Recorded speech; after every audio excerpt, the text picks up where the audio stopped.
Thank you, Ms. Patrice, for sharing puppet ministry with us and all of our young people who join us this morning. Are you going to stay with us or are you going to head on out? Okay. I'm sorry. Well, it's really nice to have you this morning. We don't want to interfere with the lesson that your teachers have planned for you, so you may leave at this time, and we'll see you in a little bit. This will give me a moment to greet everyone before preaching on. Let's give our young people a hand. And their teachers, who also need to walk with them.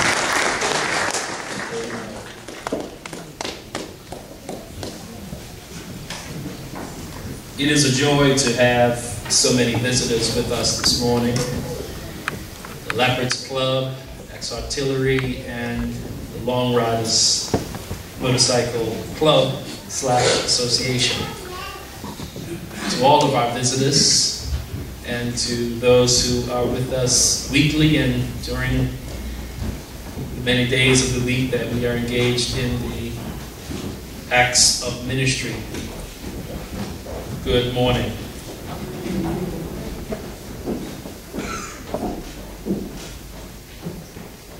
Canon Francis is getting well. I had the pleasure of seeing him yesterday, and he is challenging himself to be here next week with us.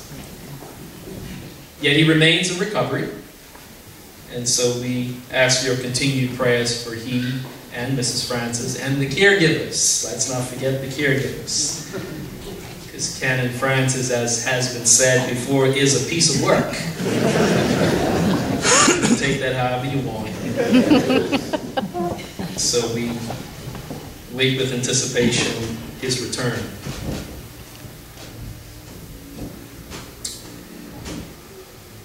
Yesterday, many of us, took some moments out of our day to view the homegoing service of a pop icon, Whitney Houston.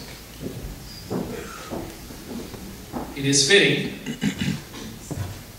to make mention of how powerful her life was, even though in many ways it came to a crashing end.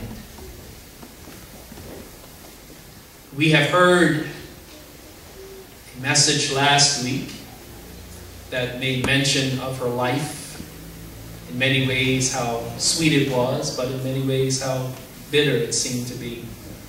We heard Pastor Marvin Winans yesterday share, and so we're not going to have another sermon about Whitney Houston today. But God has so directed my attention to something that may actually have some relationship with the experience that the world had seeing Whitney pass, but reflecting on the goodness of her life and even what comes after a life has come to an end. You do know life goes on. Yeah. It was Bishop T.D. Jakes on yesterday who mentioned in his remarks that there are times when one may think death has won, but death hasn't won. Because as long as Jesus is alive, we will always have life.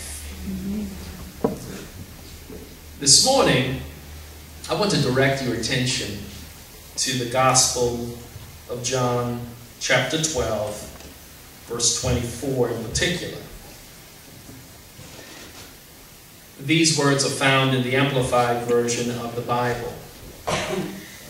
I assure you, most solemnly, I tell you, unless a grain of wheat falls into the earth and dies, it remains just one grain. It never becomes more, but lives by itself alone. But if it dies, it produces many others and yields a rich harvest. This morning, I also bear in mind that we've just come through a week of Valentine's. And so sweethearts and honeys and all that stuff we enjoyed as well. And I kind of feel we're bend more to that this morning. How do we arrive at this point? We are talking about a corn of wheat falling to the ground and dying, and then we are all of a sudden talking about Valentine's. Well, I want to share with you this morning from the thought, life is a box of chocolates. Life is a box of chocolates. Tiffany is going to join me at the piano, and we're just going to sing the chorus, and then we're going to have the message.